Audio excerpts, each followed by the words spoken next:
Good morning mga idol. Time check, 11:30 AM na mga idol at lunch time na.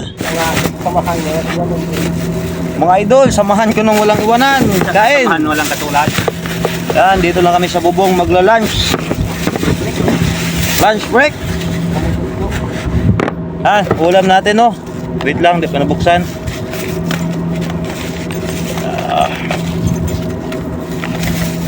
Nihaw.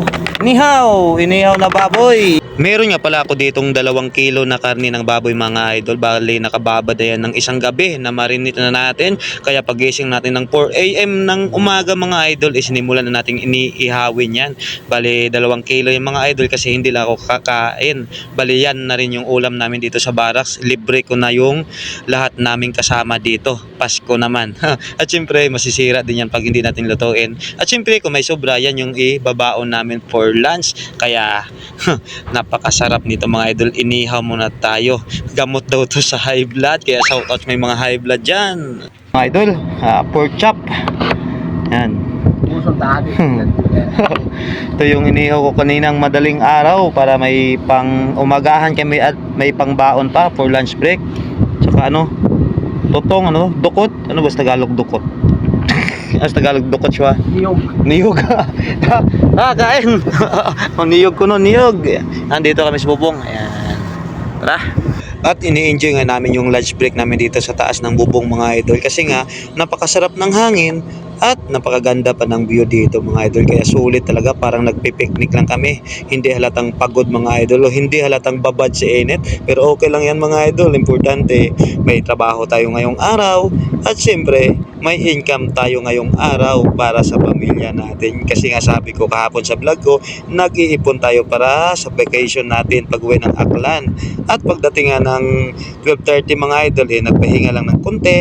At pagdating nga ng 1 PM mga idol, ayan, nagsimula na tayo magtrabaho. At syempre, tinira ko na itong yerong nabubulok mga idol. Ginamitan natin ng grinder yan para ma-cut natin at mapalitan ng bago mga idol.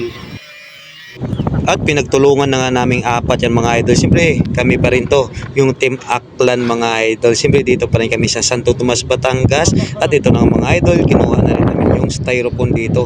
Kailangan din namin ikat yan mga idol para isalpak din natin yung bagong yero at pum mga idol. At ito nga si Pare Gigi, ayan, nagkat na rin ng bakal dito mga idol para may guide o gawin natin yung brace sa baba mga idol para mas matibay yung bubong natin mga idol. Kaya tulungan lang talaga dito mga idol para mas mabilis yung trabaho.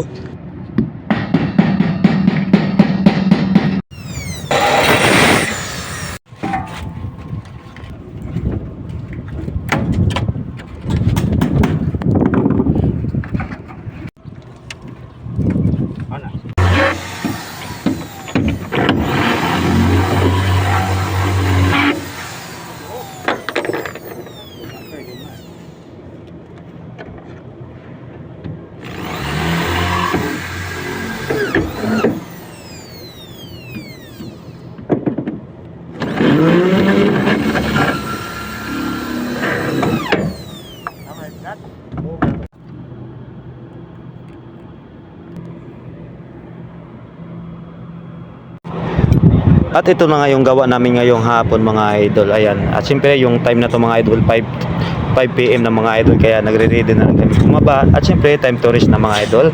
Kaya hanggang dito na lang yung video natin mga idol. Tingo-tingo sa patuloy na suporta. At kami ay bababa na para makapagpahinga. Ayan, tingo-tingo mga idol.